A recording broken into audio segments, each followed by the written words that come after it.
Diamond Master-ийн нэг өдөртөө бүгдээрээ хамтдаа танилцгаая. Сайн уу та бүхэндээ энэ өдрийн мэндийг хүргэе. Мөнх бат миний би та нартай нэг өдрийн ажлаар танилцуулахаар бэлтгэлээ таалан сойрхно.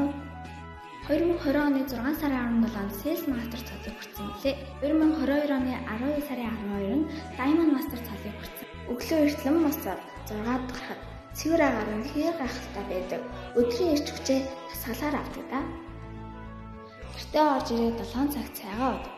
Өглөөний цайгаар бидэнд бурхнаас өгж буй билээ. Тиймээс заавал өглөөнийхөө цай уух хэрэгтэй шүү. Өдөр бүр 9 цагаас 30 хүртэл бизнес болон хувь хүний хөгжлийн холбогдлолтой тэмдэглэл хөтлөх нь намайг амжилт руу хөтэлдэг. Та нар ч бас илүү их номыг уншаарай. 10:30-д Эмчаа номдонд хөрөс сугалсан тамагтахаар явдаг да.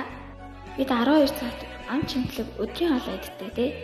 100% өөрөө хэрэглээд сэтгэлээ бусдтайгаа хуваалцсан тул цүнхлээд байдаг. Өдөрт 3-5 хэрэглэгч халамжлах, шин хэрэглэгч үүсгэх, бүтээгдэхүүн танилцуулах гэх мэт ажилладаг. Үнэхээр ижидтэй яг л цаг хугацааг зогсоож байгаа мэт санагддаг. Спонсортойгоо 7 хоногт 2 удаа зөвлөлдсөн асуудал шийддэг. Одоо сошиал ертөнцид идэвхтэй байх өөрийн гоо үзэсгэлэн хэв маяга бусдад үлгэр дүүрэл болгон онлайн ертөнцөөр дамжуулна. Миний нэг өдөртөө хамт байсан та бүхэндээ маш их баярлалаа. Баяртай.